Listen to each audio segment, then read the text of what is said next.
What's going on, everybody? Welcome back to the channel. And in today's video, we are returning to the world of The Lion King. When I started this new set of live streams on Marvel's, I'm sorry, on not on Marvel stuff, on Disney stuff, moving out of the Marvel stuff, I said I wanted to kind of mishmash some of the people who had joined me for some of those Marvel streams and start talking about some Disney movies. And we started with The Lion King, the classic. That's one of the most revered films in all of Disney. And yeah, had Rashad on, a big fan of that original film, and Mike of Did You See That, who had never seen the film ever before. But today is actually a very special thing for me because we're covering the second film. In the 90s and just throughout the early 2000s in general, a lot of Disney classics started to get straight to video sequels. It was becoming more and more and more common. Even movies from decades prior, like Cinderella and all those other movies from those early days, starting to get their own straight to video sequels. Some of them got straight to Disney Channel TV series like The Little Mermaid and Aladdin. Even Buzz Lightyear had his own little TV show run on Disney Channel. There was a big run of follow-ups to those popular films that went straight to video or straight to TV. And so today we're talking about The Lion King 2, Simba's Pride. This is a film that I was excited to go back and revisit because I have a lot of nostalgia for this. We talked about it in our last stream for The Lion King that I was a huge Lion King fan. I talked that story about how I was like wearing like some shoes with Velcro on it. My parents had to like literally cover my ears to like get the Lion King shoes off of me. And so that last stream was a lot of fun. I'm joined once again by Rashad G of Rashad G Reviews and Mike of Did You See That as we continue on our journey leading up to the release of Mufasa, the newest of the live action, but really just animated, incredibly well animated live action Lion King films that is going to be a prequel of sorts. But something that I thought was interesting is if you watch the trailer for that movie, they mentioned that Blue Ivy, the daughter of Jay-Z and Beyonce, is playing the character of Kiara. So I'm assuming they're going to kind of treat that movie like a flashback and she's being told the story of Mufasa. But as soon as I saw that was the case, I figured we had to go back and talk about The Lion King 2, Simba's Pride, the film that introduced Kiara, the daughter of Simba. So yeah, I'll start this off by saying this is a film I'm super nostalgic for. I saw it a billion times as a kid. I have so many fond memories, and watching it again this week, number one, some of the songs that really stuck with me when I was a kid were just singing to me again. There's elements about it that I don't think are great, and we're going to get into that. I do think this is a drop off from the first film without a doubt, and that just comes from the lack of budget and the people involved that were part of that big production. But I think a lot of the returning voice cast coming in here, some new voice cast that are kind of big names being introduced in here as well. And the heart of this movie honestly really works for me still. And I just had such a good time going back and revisiting it. But I'm really excited to hear from you guys because Rashad was a fan of the first film and Mike had never seen the first film. So this is a brand new experience for the two of you guys. Rashad, I'll start with you. The Lion King 2, Simba's Pride. What did you think about it for the first time having seen it after having been a fan of the first one for decades? Yeah, well, to go back to what you were saying about how how there was like a big surge of straight to DVD or video release for a lot of those Disney movies. So I was working at Blockbuster when Lion King 2 came out, and I avoided it like the plague because straight to DVD or straight to video means not good, especially if it's a follow-up to a very big theatrical film. I'm like, okay, this is going to suck. So I avoided this movie for years, never watched it, never had no desire to watch it. So upon watching it now, I say that I was surprised by how much I dug it. I really enjoyed Lion King 2 to the point where there were times I'm even talking to the screen. You know what I'm saying? And it just something about the story really connected with me because I'm a girl dad, you know what I mean? So Simba having a daughter, I connected with that and their relationship because, you know, I have my own daughter, you know what I mean? And yeah, so so overall, I really enjoyed the film. The song's very forgettable. There's only one song I remember. And it sounded like one of those songs that you hear in church, you know, he lives in you, he lives in me. And I'm like, why does that sound like something I would hear in like one of them white churches? You know what I mean? Like one of them upbeat gospel songs. But yeah, the songs I really don't remember, but still, the main thing that stuck out to me in this movie was the story. I really connected with the story to this movie, and that's why I enjoyed it.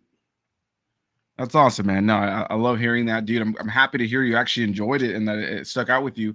He Lives in You is one of my favorite songs. It's the song that opens this movie. And while it's no Circle of Life, Yeah, I really enjoyed that song. It's one of those that I've gone back to and listened many a times when it comes down to this movie. I also like Rafiki's song that he sings for the love interest in this film, Kovu and Kiara, Upendi, which is cheesy, but I enjoy that song. There are a couple of songs, though, that we will get into that are either versions of songs from the last movie in its own way, or they just don't hit the same way. Songs that just aren't that great. And the one I'll say right now is Simba's song when he sings to Kiara. It's a sweet song. I like the message that he's giving, but it's not one of those that I really think about all that much. But there are a few songs in this movie. I also love One of Us, I believe is what it's called. It's the one where they are banishing Kovu, and everybody's like, deception. Like, it's so dramatic. And I love it so much. Can you say that one part again, please? Deception. It's like, they got like those like gospel black singers to sing that part like that. It's so dramatic. And then there's like that hippo with the really deep voice. He looked for trouble.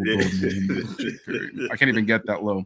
But really quickly, just on a technical level, Mike, I did notice that there was some echo coming from your side. I muted you a couple times while Rashad was talking. Just a slight echo coming. I don't know if maybe you need headphones or something. It wasn't a big issue. I noticed when I was talking now. And if anybody else notices an echo, definitely let me know. Just well, let me go out and come back. Yeah, okay. Yeah, that works. 2 minutes. All right, cool. But yeah, man, Rashad, I'm glad to hear that you enjoyed it. I was a little bit worried. I was like, where's Rashad going to land on this? Because you don't have that nostalgia. And some of these Disney films that I've thrown your way can be a little bit hit or miss. And it's funny because we covered a film years ago that there is a straight-to-video sequel of that we never covered, and that is Tarzan, a film you really enjoyed, you watched for the first time. And they made a Tarzan and Jane, as well as a Tarzan 2 that was the straight-to-video sequels. And from what I remember, they're such a step down from the first movie, and so that was a common thing and a common criticism for a lot of people with these sequels. And so, man, I guess what do you have another song that maybe comes to mind that you did like, or a song that maybe had you roll your eyes while you were watching it? No. All I remember is He Lives in You. That's it. So if I could critique, I'm like, the songs did not. I didn't like the songs, but like I said, the story really got me. The whole thing about being raised in hate, how Kovu was raised to be like Scar and to hate Simba, and that he wasn't that dude. He was a nice kid. He was a good kid, but because he looked the part and his mom raised him that way, that's how she expected him to be. So that resonated with me because it's like, you see that a lot, especially in our world today, with all the racism, all the crazy stuff that goes on. Like no child is born racist. No child is born to be hateful or mean. It's taught, what I'm saying? It's learned at home. So that part really stuck with me. And then Simba's relationship, like with Kiara, what I'm saying? Like, I really like that stuff. And Kiara and Kovu, I really like that relationship. And I text you this, it was less cringe than Simba and Nala, because I'm like, in the back of my mind, I'm always thinking they're cousins. But with Kiara and Kovu, it's like, nah, like I really buy that relationship. I'm invested in this relationship. It was cute. It was sweet. And I'm like, damn, I'm liking this movie. Like, I got to a point, I'm like, I can't believe I'm liking this as much as I am. And just even certain quotes, like when your girl was like, "You will never be Mufasa." I said, "Ooh, shit." Now that was the coldest line in the whole movie, bro, when she said that to him. Because it's crazy, because as much as I love The Lion King 1, and I do love the characters, so I guess that's why I had an easier time transitioning to this movie, because it's like I really love those characters from the first movie. So now this is a continuation of that. But Simba was kind of a dick in this movie, though, man. Like I didn't like him at all, and not to mention he's voiced by Matthew Broderick, one of my least favorite actors in the world. Didn't help, you know what I mean? Right. So, and I'm sure we're gonna get into all that. I'm curious to hear your thoughts on from both of you guys, what your thoughts on Mufasa was. Mike, we were just talking a little bit more in depth on Rashad's thoughts on some of the songs and some things he likes and doesn't like. And we're gonna get back into all that, but let's throw it off to you now, man. Thoughts on this movie, first time watch, having just seen The Lion King for the first time recently. Right. Just to make sure you can hear me okay? Yeah, I hear you. You sound a little bit low, but I can turn you up on my side here. Oh, jeez, man. What the hell is going on? No, I hear you. I hear you good, Mike. I hear you fine. Don't worry. You're good. Okay. I just adjusted your mic. Yeah, you sound good. Okay, awesome. Yeah, so I think with this one, like, especially with seeing the first one, like, was that like last month we did? Yeah, last month, yeah. Frame or so.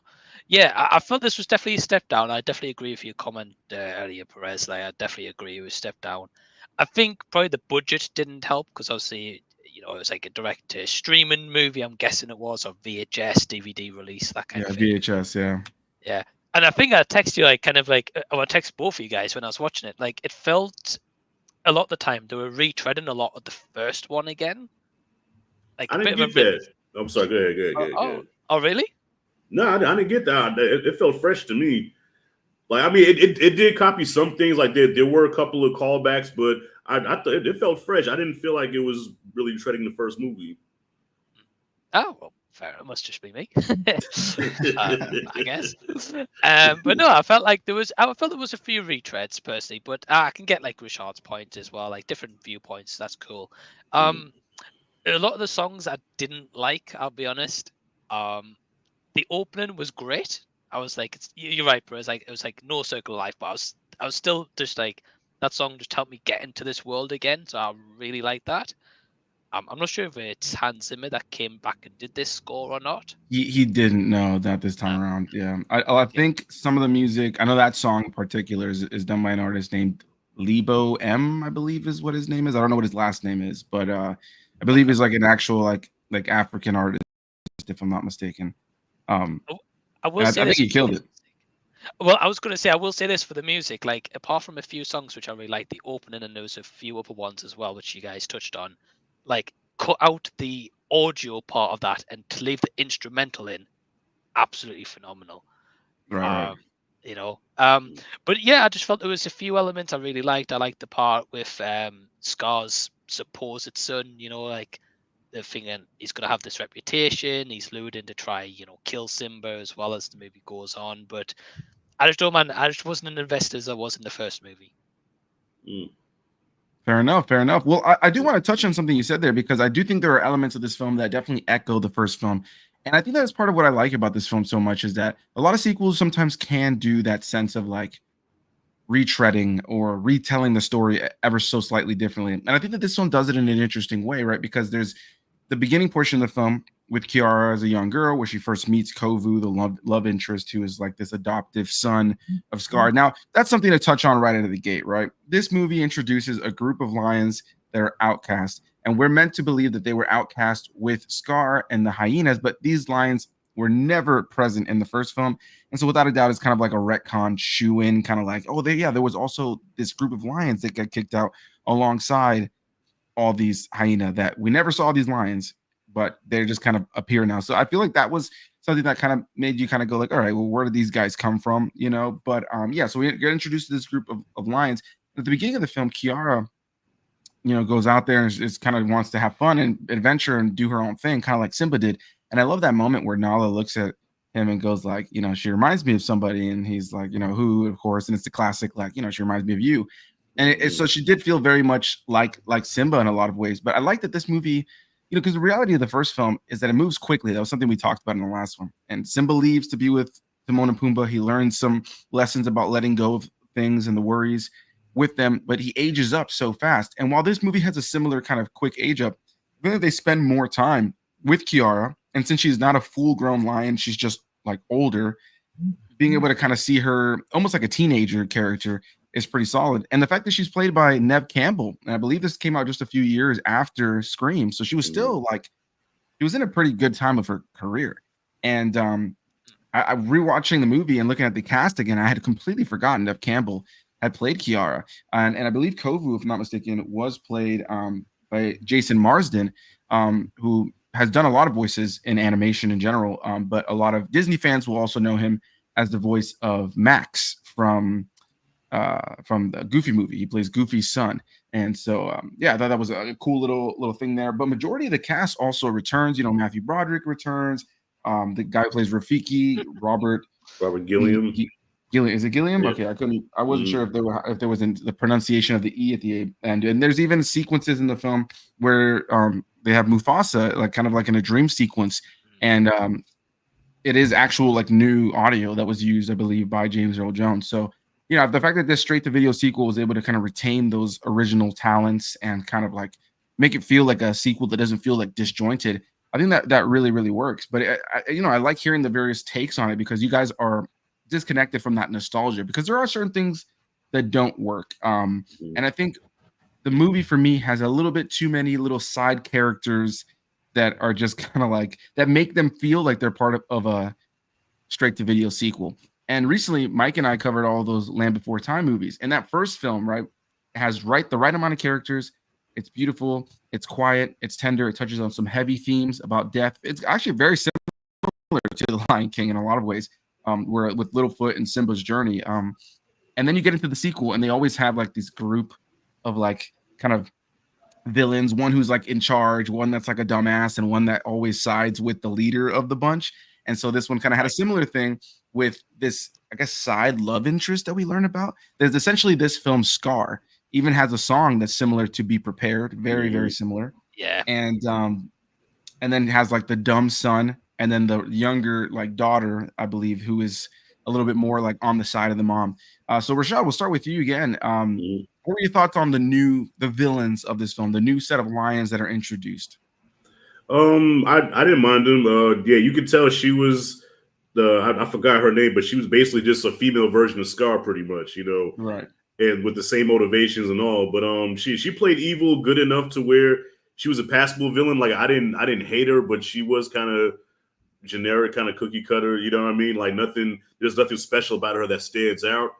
But yeah, as far as the dumb son, I don't know. I kind of like this character because he is that, every mother has that one child that is a fuck up, but they fight so hard for the mother's affection, but the mother don't pay him no mind. It's always, I was kind of that son. I'll be real shit. I have a younger brother and I was the test dummy. I was the one that she fucked up with, but she learned from her mistakes with me and she said, okay, well, I'm gonna do better with him. So my brother is kind of the chosen one. And I'm like I'm the kick around son. So I can I can relate to that. So yeah, I didn't mind the new characters at all. Nice, man. Well, yeah, I mean, I definitely have a little bit more attachment to them, but it was one of those things that I was watching. I was like, all right, yeah, I can see how some people may not like these characters. But what about you, Mike? What were your thoughts on the new lions here? Do you think they fit? How do you feel about them? Yeah, like I think kind of echoing a little bit what Rashad was saying. Yeah, I felt like the mother, Suzanne Plachette, I think the actress was who was. I felt like she did a good job in the voice acting. Yeah, I felt like the voice acting department, she did a great job, but like the voice was menacing as such, it's not like a Scar level as such, but like it was still good to the point, believable. So these other lions were scared of her, and they didn't want to cross her. Or, when that son's having a moment at the beginning, he's like, I can show them who it is. I'll tell her straight. And then they're like, oh, well, here's your chance. Here she comes. And he's like, no, I'm not doing that. And that moment was great. There's some great comedy here. But yeah, the answer your question, new characters. Yeah, I felt like they were okay. I felt there was maybe a one too many. That's for sure. And those lions, you've got to believe that they were with Scar and being banished, which didn't kind of make sense. But you just have to take it for what it is, really. Yeah, no, for sure. Well, I guess I want to ask you guys now too about like the main potatoes of this film, which is the love story. There is, I guess, that this one has the love story a little bit more central because there isn't that story of trying to reclaim their land that the first film has. Simba has his land, he has his pride. There's no losing that here. This movie is far more about, Kiara and Kovu. Kovu is a character I've always really loved in the Lion King movies. I think he's cool. I think he's got a charm to him. And I like that him and Kiara are kind of figuring it out. And kind of like what Rashad was talking about while you were gone for a moment, Mike, was like, you got this kid Kovu who like is raised to be evil, but he's not. I love the scene when they first meet and when Mufasa and his gang and Zira pop up, the kids just want to be friends, and in a lot of ways, and correct me if you guys don't think so, but I almost feel like this movie was touching on prejudice in a lot of ways. The lions' fur are different. I feel like there was a little bit of that stigma of that kind of leaning into the idea of like, here's that this is kind of something that's taught to stay away from each other, stay away from that one. Like it felt very much like they were making a commentary on race. Rashad, I'll start with you. Do you feel that the film touches on that, and how do you feel about the Kiara Kovu storyline? Yeah, I just told you that, bro. Well, I know. I'm saying it now that we have Mike in here. I said that earlier. I was like, I got that right away because and I tell my daughter this. You know, my daughter, she's 19, and you know, she'll kill me for saying this, but you know, she has some hints of racism in her. You know, she watches a lot of TikTok and a lot of Instagram, so a lot of stuff is like, you know, in her mind now. And I'm like, look, I said, social media will fuck you up. You know what I'm saying? Like, if you really want to know about people, go out into the world and meet people and talk to people.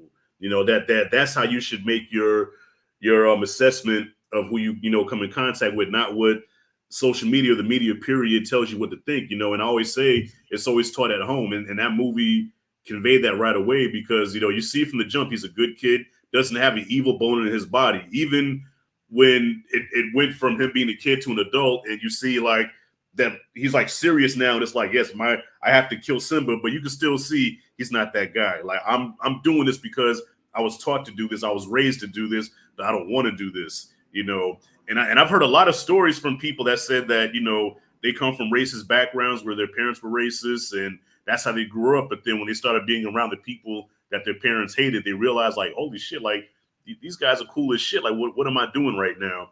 You know, so I guess that's why I like the movie the way I did, because even though he was taught that when he comes into contact with Kiara, you know what I'm saying, he lets his guard down and he's just a regular, just a normal lion. And, you know, and they dig each other, and that's how it should be.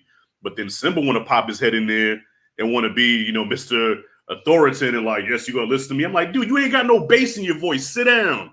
You ain't Mufasa, bro. You know what I'm saying? Simba was kind of a suck in this movie, man. I want to slap Simba a couple of times. You know what I mean? Because he didn't help the situation. You know, he's supposed to be the king. You're supposed to be the one to bring some kind of levity, but he's the one like, no, you cannot hang with them. You know, especially that one right there. He's too much like Scar. Like, nigga, shut up. I mean, excuse me, you know, I ain't mean to say the N-word, but yeah, like, shut up, bro. Yeah. So that's where I'm at with that, man. Yeah, no, and I think that's part of, I think if the movie had ended differently, I would definitely agree far more. But I think that's part of the journey here too, because it's mainly Kiara and Kovu's movie, but the movie is called Simba's Pride, and in the end, you know, it's not only about his pride as a like the group of lions, what they call a pride. It's also his own personal pride. You know, he's not willing to let go of his dad's vision. And I love that it's very like kind of softly put in there, but there's that scene with Rafiki kind of speaking to Mufasa through the winds, and that he wants to bring the two together, you know. And I think that's so awesome that like Simba has this vision of what his dad set in place and what his dad would want to do. But you know, it's kind of like that scene in Black Panther where he gets to speak to his father, you know, and it's now he's at a place to kind of like lead Wakanda in a different place versus, you know, what the leaders before did. So what about you, Mike? Do you feel like this film touches on things like prejudice in that way? And how do you feel about the Kiara and Kovu storyline? Yeah, I agree. Yeah, I think it touches on prejudice, and it's just more like judging a book by its cover. You know, just because, you know, Kovu's like Scar's son as such, you know, he's automatically got this judgment off him straight away. Say, you know, I'm not willing to give him a chance. I'm not willing to have any time with him. I don't want him anywhere next to my family or my land. Like, he could go, you know. But then as he gets to know him, he's like, oh well, actually, he's nothing like his dad, or, you know, he's not like this guy who wanted to kill him originally. So I think it's got a lot of important messaging to say. Yeah, and I like that aspect of the movie. In terms of the love story, it wasn't too bad, but I feel like there's some scenes that's not separated enough to give it a bit more context. So what I mean by that is, just very quickly, is the scene when he banishes them out and he does that, you know, that song, Deception song you were singing before, which is a great song. Especially the AnthonyAPerez remix edition. What? Yeah, we got to hear that rendition before the stream is over, man. Yeah. But one thing I noticed was that as soon as he's banished, right, and she's like, "Oh, Dad, come on, give him another chance." And he's like, "No, I will not give him a chance." She goes into that little hut where they go to sleep at night, and then she runs off. And the next scene, she's found him straight away, and I'm just like, You could have at least given like a scene between the two, maybe to like have a bit more time to like where she has to go find him and struggle to find him. Right. I don't know. That's one of those movie mistakes you gotta give a pass to, man. Come on, dog.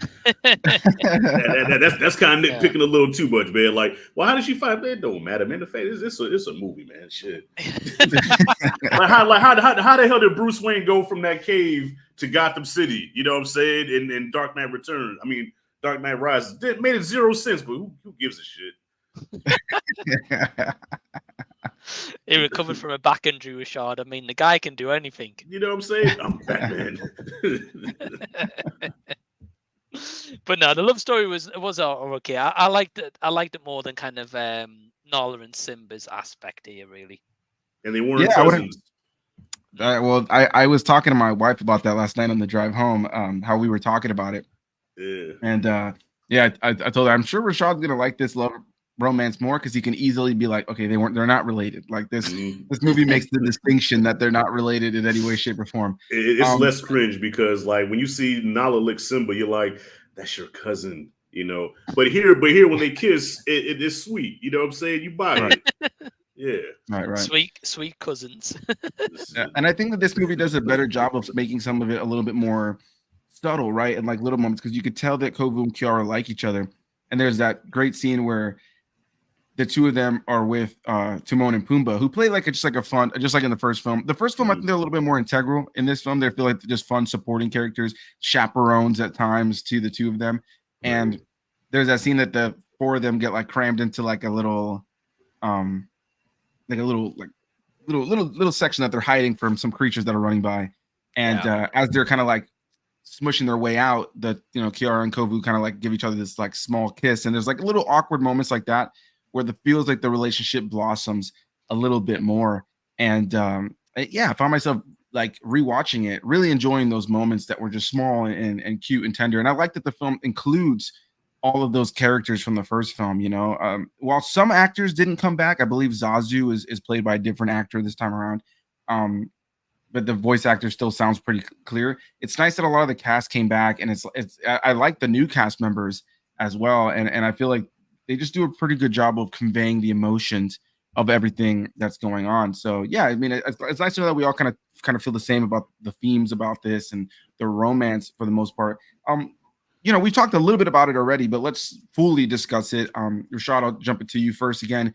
What are your thoughts on Simba's role here? Obviously, you already said you kind of think he's an ass and kind of annoying here, but how do you feel about his whole journey, what he learns over the course of this movie? And another thing too is I'm curious on your thoughts on, do you think he was right or wrong to banish Kovu from his perspective based on like him walking with Kovu out there and then suddenly Kovu's whole gang shows up? Do you think like Simba was in the right to do that from his perspective, or do you think he overreacted? I mean, well, at first, yeah, because you feel like, okay, I just got betrayed, but then Kovu like clearly said like, look, I had nothing to do with this, which he could have been lying. And not to mention, he looks just like Scar, you know what I'm saying? So when you have somebody that looks just like your enemy, the person that you hate, the person that brought the most trauma into your life, I guess it's kind of hard to accept him because you're looking at the eyes of the demon, even though that's not that person. So I don't know. I guess I can lighten up on Simba because the brother did go through a lot. He did watch his daddy die, and the person that killed his daddy looks like this kid. So I get it. I do, man. But yeah, Simba does have an arc because he was really judgmental. He was trying to do the whole Mufasa thing, and then his daughter had to like give him a reality check. You are not Mufasa, which I said again was the coldest line in the whole movie because I'm watching that and I said, ooh. I said she cooked him with that one. She cooked him because he was trying to do the whole Mufasa thing, and but I'm like, bro, you ain't Mufasa, man. You're a king, but you're not that king. Okay, you could be another type of king, but you ain't Mufasa, bro. You're not gonna do that. That's just give that up. All right, you ain't that N-word, But yeah, I didn't like the fact that at first I understood why he did it, but then when Kiara was trying to tell him like no, like he wouldn't do that like that's not him, and he still stuck to his guns like no, go away. But it's like you spend time with this kid, this kid, you know what I mean?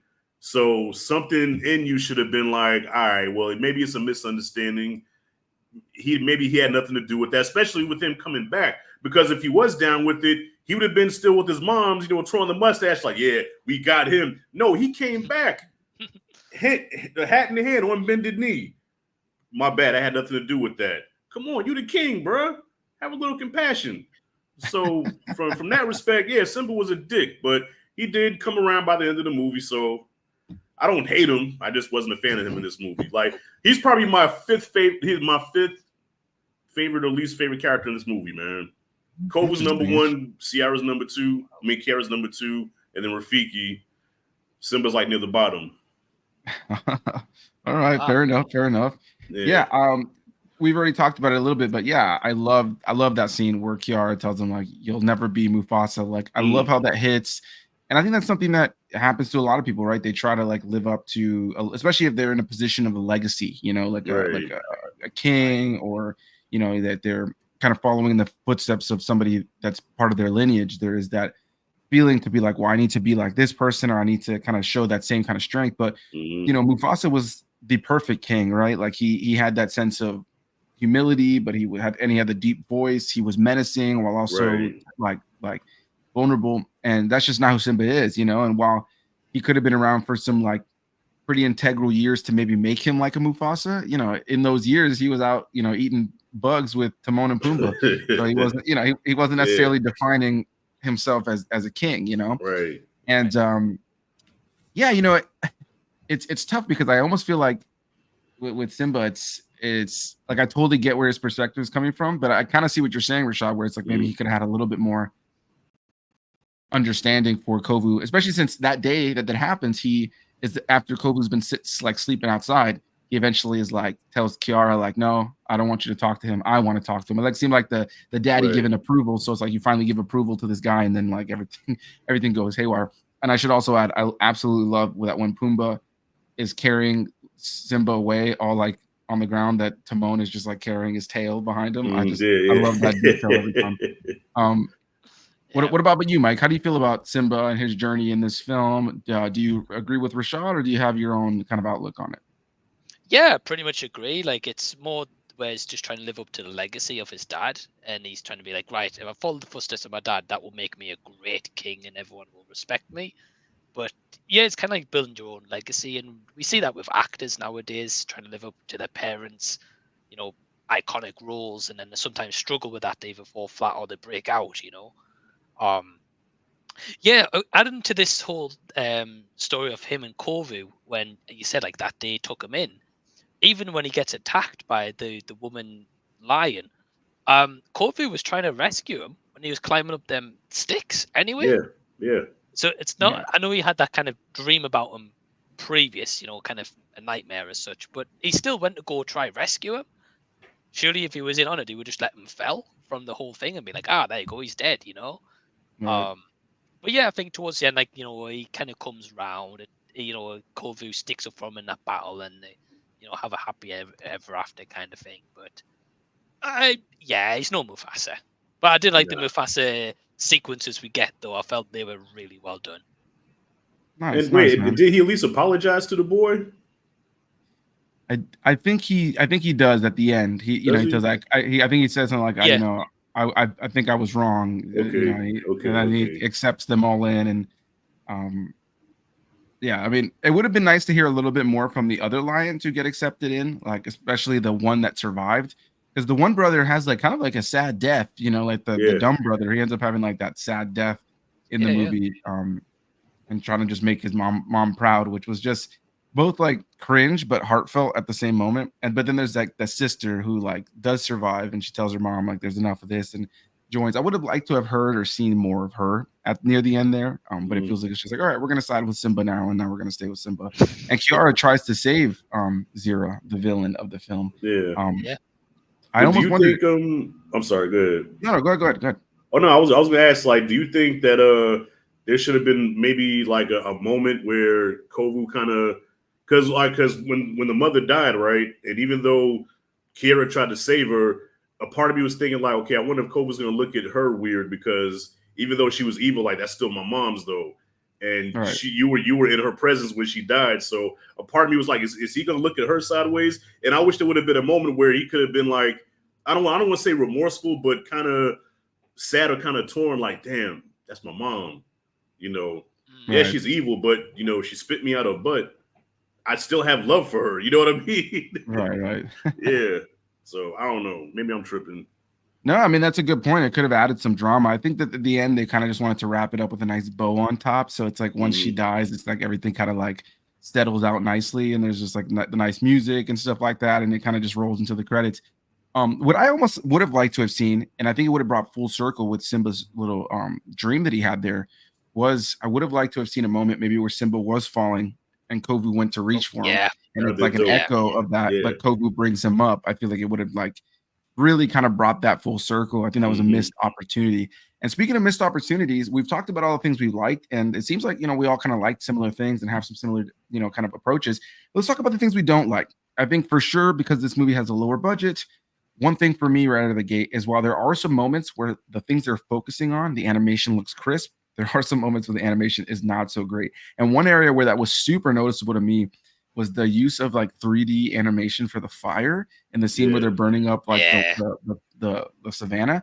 That for me just did not look great, especially with the first film having so much fire at the end, and the fire looks lush and beautiful, and that 2D animation really works. So outside of that, yeah, there's a couple songs that don't really work for me here, and a couple of characters I think we focus a little bit too much on. But yeah, Rashad, we'll start with you again. What are your thoughts on maybe the things you didn't like about this movie that you were like, oh yeah, that is not very good?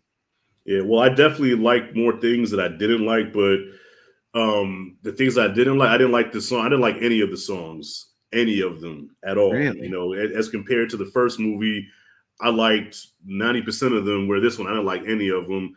And Hans Zimmer is definitely missing. His score is missing from this movie because Hans Zimmer just brings an epicness that this one just did not have. So even though I did enjoy this, but it did feel like a straight to VHS, you know, movie. You know what I mean? Even like you said, down to the animation, there's some scenes where I'm like, ooh, yeah, that looks, you know, Disney Channel worthy. You know what I'm saying? Not something that you would see on the big screen. So yeah, those are my only complaints. The score, the original songs, and some of the animation not being, you know, the best in the world. But and also there's not like that one scene that really stands out. Because you think of the first movie, you think of you know, the Mufasa death scene. And then you think of, you know, the climax at the end with, you know, Scar and Simba facing off the Hakuna Matata. Like there's no big scene that you can really say like, damn, that really, you know, well, like if I mention it, you'd be like, oh, Lion King 2, Simba's Pride, you know. So there's not that grandiose, you know, like, damn, I remember that. But that's it though. But I still loved it, still dug it. Yeah, no, I definitely agree. I think, you know, you have those key songs in the first film that give you that kind of like those epic moments or circle of life at the beginning. And one thing that kept ringing through my head that I was like, this film lacked a great moment from the first film that just gives me chills every time I watch it is after he defeats Scar, when he's walking up Pride Rock, and that music that's playing, the rain, the animation, the way that the water's kind of like brushing through his hair, like there's something about that that's just epic. And that Hans Zimmer score is a huge part of it. I could just you talking about that, man. I got goosebumps from even just thinking about that shit, man. It's a top tier moment. But what about you, Mike? Because we were texting a little bit ahead of time, guys, and Mike was definitely the one that was the least positive in our group chat. You've had some positives to say, but what really holds this movie back for you? Oh shit! Hold up. Okay. I had to get my tea. All right, go ahead. Oh man. So okay. So firstly, like Kiara, man, what a dumb bitch, bro. Like wow. like because if you think about it, right? Mufasa in the first movie says to Simba, "Don't go to the Badlands," right? What does he do? He goes to the Badlands. He gives Kiara one order. He's like, I've made this beautiful path with you with the prince on. Follow the path. She goes to the Badlands within 10 minutes of this movie. The first thing. And I'm just like, oh, you didn't even have to do that. And we would have had this movie done in 5 minutes, you know? Damn. Nah, I'm only kidding. But yeah, I was just like, you know, that was just a retread of the first one, going to the place where you're not supposed to go. And she goes there. So yeah, as I said, like I said before, a few retreads of the first one. A lot of the music didn't work for me. I love the intro one. I love the song when again Kovu's getting banished. I thought that was great, but a lot of them, like the love song, was just terrible. Uh, um, the other ones, as I say, the audio, cut that out, leave the instrumental, beautiful, leave that play in the background, but the audio, nah. Like especially that "Be Prepared," like the one I didn't like in the first one. When the woman gets her song in this one, I was like, bring back Be Prepared. I'd rather listen to that than this one. Because it was just the same, about her plotting a revenge, and then the first one's like, Scar's plotting his revenge and that and his plan. And I just felt like the songs are a bit of a miss here. Again, some aspects of the love story I touched on before, I wasn't completely huge on it. Simba, yeah, he's not as good as he was in the first one, obviously. He's not really meant to be. It's not really his story as such. But yeah, I don't know. It just felt, when I watched this one, as I compared to that first one, I would go back and watch that first one again and again because I really loved it. So I just didn't have that kind of vibe for me, this one. Well, Mike, can I tell you something, bro? Yeah. If you ever have a daughter, okay, I'm just letting you know because I know how you feel about Kiara. Let me tell you something. I have a daughter. That's how they are, bro. All right. so just remember that same energy now when your precious little girl comes into this world and you hold her and it's all good, and then when she starts walking and talking, able to do this shit with her neck, that's when it gets real, So just be prepared. Be prepared. Yeah. Well, I'm curious too. I will. How do you guys feel about? And either one of you guys can chime in. Maybe Mike, we'll start with you because you're not a fan of Kiara. How did you feel about her when she grew up, though, with Neve Campbell voicing her? Did you enjoy her then, or did you think she was still a dumb bitch? Still a dumb bitch. Damn. But more tolerable, I guess, in some aspects. Right. Yeah, voice work was great for her, and I think she had some great moments. The fact that she went to go rescue the lion at the end, the mom character, I felt that was a great moment. And speaking to her character, despite how bad, trying to kill her dad at the end of the day, still try to rescue and try to be there in that last moment, So I think there's some redeeming factors, yeah, but I wasn't huge on the character. I will say this, actually, just add this, because one positive I didn't mention for me, my favorite character in this one was Timon. I felt like he had some great jokes, like especially when he was like, "Oh, no one's listening to me," and he's like, "Oh, sorry, did you say something?" When he told Puma to hold him back, he's like, "Hey, Puma, hold me back." Yeah, hold me back. You're not holding me. when he's like, "Oh, the tough gets good," when the going gets tough, the tough get going, and then he starts to run when it starts to get tough. I was like, brilliant. Oh man. He cracked me up a lot of times in this movie.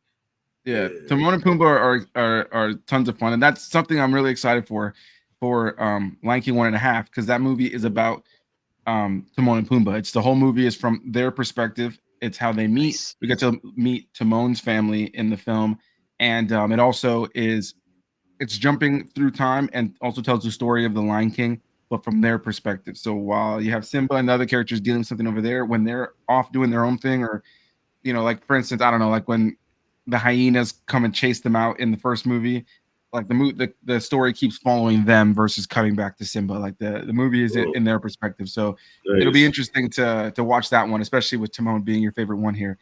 Cool. So yeah, we're in the latter part of this now. Oh, hold on. Sorry, my bad. Rashad, I want to hear your thoughts on Neve Campbell as Kiara. Oh yeah, no, I thought she was dope. Yeah, the voice acting was good. It fit the even the way she looked. I was like, okay, the look and the voice match, and I was a fan. Look, I was watching it, and when she what's the bad guy lying, the mama, what's the name? Zero. Yeah, when Zero went after Simba and Kiara came out and bum rushed her, I said, "There you go, girl." I said, "Protect your daddy."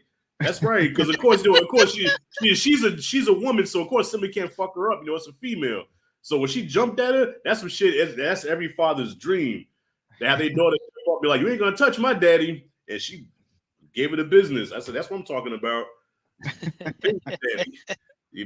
She look that took me back to Rashad, goddamn story took me back to my daughter was like 2, and we was at a convenience store, and I was buying a beer. Don't judge me, okay? I know I'm buying a beer in front of my daughter, but I was going to buy a beer, and this chick walks by, right? And at this time, me and her mom ain't together no more, but she's still like, she's really doesn't want any other female next to me. So this chick walks by, and she gets a little too close to me, right? And my daughter, 2 years old, right, still in diapers, right, pushes her away. Get away from my daddy. And I'm like, Renee, I said, girl, come here. And then she was like, oh, she's so cute. But I know in the head, she was like, you don't get this little heifer out the way. But yeah, my daughter used to be really protective of me. She didn't want nobody getting too close to me. So when I watched that scene, it kind of reminded me of that. You know what I'm saying? So I really dug that.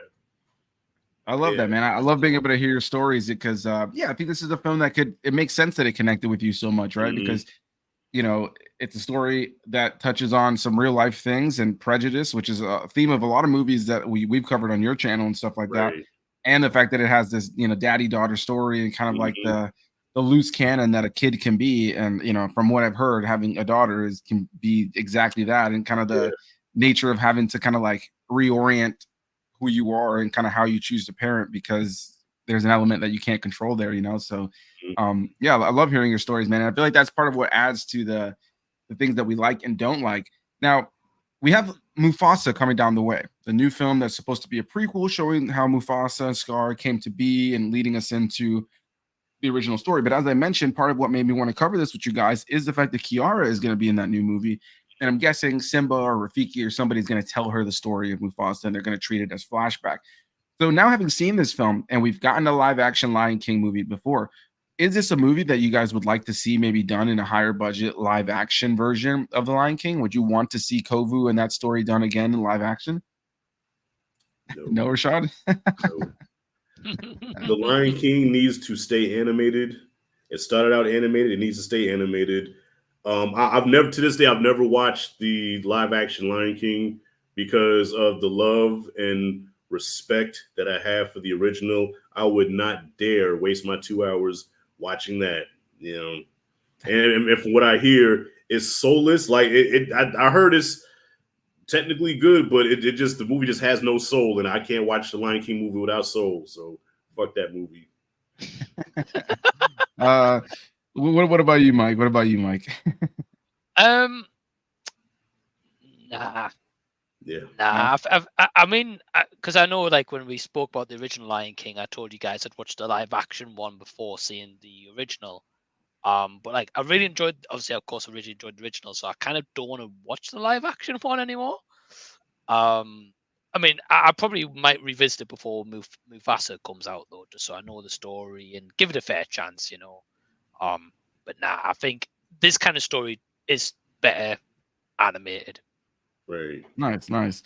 I think because we're getting Mufasa already, I wouldn't mind seeing Kovu's storyline and Kiara's storyline being told in live action because we're already doing it. But I get it, right? Because at the end of the day, I think the animated films are better. I will say this, Rashad. I would be curious to hear your thoughts on the live action one, which, mind you, live action, it's just really top tier CGI, really is what it is. So it's still animated technically. I think where the soullessness comes into play that a lot of people have to say with is that it's the characters are so realistic, photorealistic that emotion isn't there. And the perfect scene to really indicate it for me, and mind you, I'm actually a really big fan of the live action one. I don't like it nearly as much as the OG, but I think I like it just because I love the original so much. And it's not one of the remakes that they've done where they change a bunch of stuff. One thing that people hate about it, but I don't mind about it, is that it is just a shot-for-shot remake of the original film with a couple of things cut out. Like they kind of cut down "Be Prepared." It's not really like the full song, but they have the story plays out the exact same way, and the shots, the way that they are, like in Circle of Life, for instance, the shots as they're playing out with like the ants crawling on top of like that leaf at one point, and like the like the giraffe walking up with the baby giraffe, everything is shot for shot just like that in the live action film. And so as a fan of the original, it was just cool to see that story done in a new way, and see it in such beautiful CGI. So my opinion of it is that it is worth a watch as a Lion King fan, but I think the original is always going to have more charm. But the scene that I think really indicates where you see that lack of soul is the scene where the stampede is coming towards Simba near the beginning of the film. In that original one, it pans in on him. It does that perfect thing where like it zooms in on his face, but the background is kind of expanding, and his face just gives sheer terror, right? In the live action one, because they went with so hyper realistic, it just zooms in on the lion, and the lion's just like just a fucking deadpan look like Stampede. Right. Pretty much. It lacks that there's no emoting in the face. Based on the trailer for the new one, it looks like you can tell that they made the faces a little bit more emotive. And I think the one that did it the best that Disney has done is the Jungle Book live action remake with where that was actually good. Bagheera. Their faces had emotion. They looked photorealistic, but they had like emotion to their face. I think they went a little too photorealistic with the Lion King one, where it's really impressive on a technical feat, but losing that emotion in the face took away from certain things. But honestly, I think I'm in the minority on that one, that it's still a fun movie. I think if you like the first original Lion King, there's a lot of, it was just cool to see the same story done in a new way. And I saw like behind the scenes stuff with Jon Favreau, who directed it, where he said that his intention wasn't to recreate or like the movie or recreate the recreate the wheel or like redo things and make it a whole new fresh take. He just wanted to kind of like tell the story in a new way, and I think the movie does exactly that. It's like literally shot for shot exactly how you would want it. Like there isn't that thing of like, oh, they cut that. It's like, no, it's there. Whatever you're looking for, it's there shot for shot. It is just so photorealistic that it just like there's no fuck me eyes from Nala to Simba. It's just a cat on top of another cat that's going. Say you look good. Smile. I am smiling. You know, well, I could just imagine even when so no matter how many times I watch The Lion King, right? When Mufasa dies and when Simba comes up to him, he's like, "Dad, get up, Dad, we gotta go home." That part gets me every time. So I could just imagine here it's like, "Dad, get up, Dad, we gotta go home." This nigga did. And I would say that the voice performances are still solid, and they brought back like James Earl Jones. He came back to play Mufasa in the movie. Even though they didn't bring back Jeremy Irons. I don't know if he just chose he didn't want to. They get Chiwetel Ejiofor instead to play Scar. Man. Damn, not Chewie. But yeah, so the voice cast is solid. You got Beyonce, you got Donald Glover in there, but it just lacks the emotion. So like in the face, so the voices are doing the thing, but the faces are just like, because it's a cat, or like Zazu. Right. They made him like a real bird. In the animated thing, Zazu's face and his eyebrows and his mouth make those emotions. In the live action one, birds are kind of just like, wide-eyed and their beak just goes like this. So like there isn't that emotion coming from the animals because of how photorealistic they made it. But I honestly like I really do enjoy that movie for what it is. But yeah, The Lion King 2, Simba's Pride. It's great to hear you guys' thoughts on this movie. This is one of those that I can see myself revisiting in the future. And so I guess the question to you guys, the original is a classic, and obviously it's a film that Rashad and I have seen many times before. Is this a film you can see yourself revisiting in the future? Rashad, we'll start with you. Of course. Yeah. Nice. And eventually it could possibly make my list of, favorite movies. Because, I mean, even though it's a step down from the first one, but it is a worthy sequel. And I have the first Lion King, I have a top 200 list. And the first Lion King is in somewhere in the 100s somewhere. I forgot exactly where it's at. But 2 is not so far behind it. So, one day after some rewatches, they could make that 200 list, possibly. Nice. What about you, Mike? Yeah, I would rewatch it again. But I think after hearing you guys talk about this and kind of assessing, other people in our community, talking about movies, there's a list of movies I would like to watch, one day if I have a child of my own, because I feel like the emotional beats in those moments in those movies will probably hit differently for me. Then, like Rashad was saying, with his daughter, he could relate in that moment for this movie, whereas because I'm not in that position, I say I can't fully relate, but I'm not in that same position as Rashad. So I think one day, this one would, I'd probably watch it again, but I'd rewatch the first one than this one. This is not a go-to rewatch. Right. That's cool, man. That's awesome. Man. I think this is the perfect kind of movie too. I think if I ever had kids, which it's not on the plans right now, but if I ever have a kid, I would definitely want to raise them on these films that meant a lot to me, because I think that while there's still a lot of great movies today that have great messages, I think it's always so funny that people criticize Disney today for being woke or having all these different like agenda pushing things. And the more I go back and revisit older Disney films, the more I realize that there is a lot of these messages in here. You know, I think if Disney made a movie like this today, where it's clearly a story about prejudice in a lot of ways, and like almost like that, you know, what's the name of that movie? It's got Jungle Fever vibes, you know, and that you know that we covered over on Rashad's channel. You know, it's got that vibes very much, you know, especially with how fair the fur is on Simba's daughter Kiara versus, you know, Scar's side. The movie's definitely making a statement, you know, and I think that if that movie came out today, there'd be more criticism on it, but it felt like a natural film as back in the day. And as a kid, I didn't even take it that way. You know, that's something I saw in it today. I hadn't seen it in many years, but as a kid, I saw it so many times. For me, the takeaway really was, you know, that hate is taught.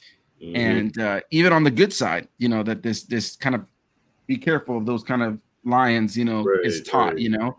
And from them blacks, but them blacks are criminals.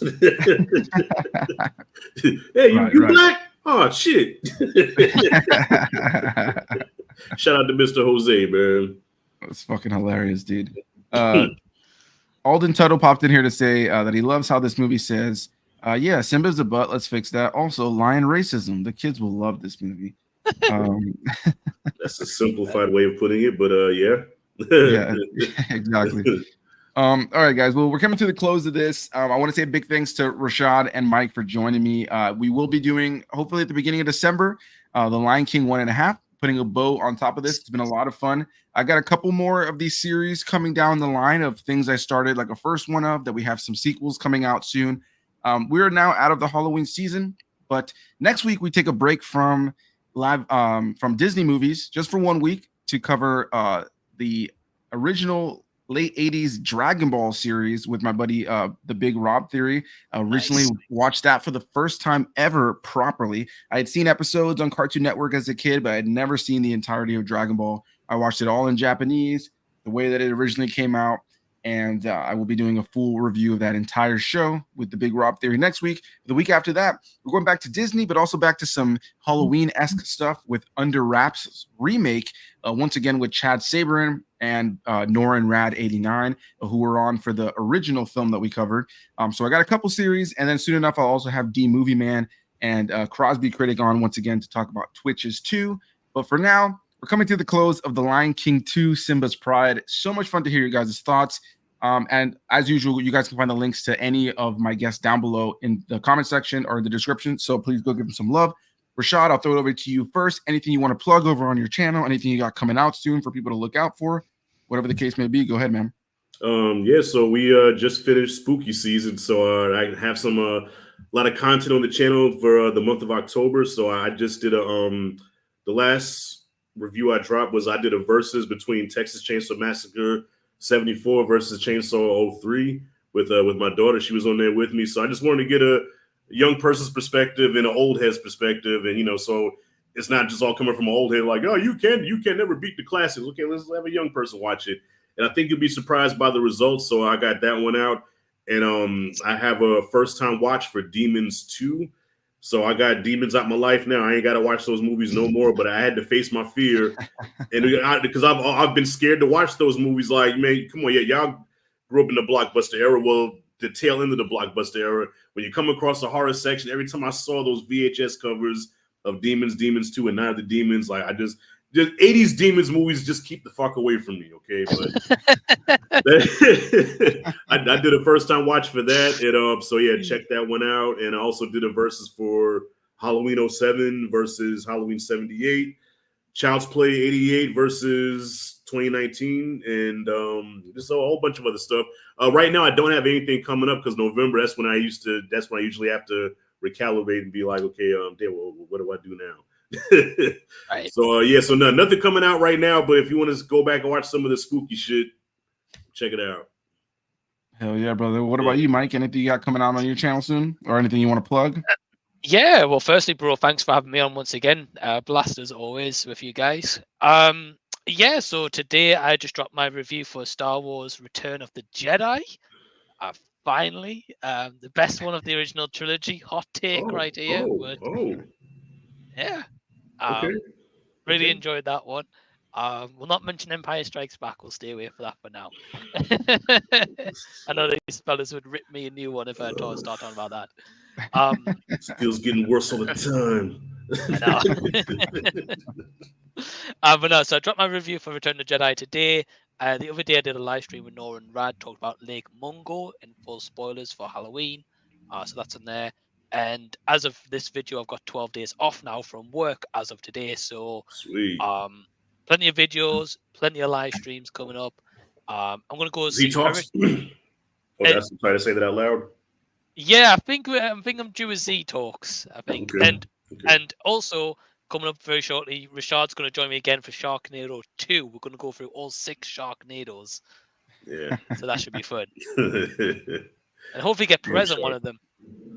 Yeah, why not? Yeah, I mean, hit me up. I've seen the first 2, so I'll hop on wherever you guys need me to for sure. That would be fun, man, for sure. But hey, that's awesome. I love hearing about all the stuff you guys got coming out or that's recently come out.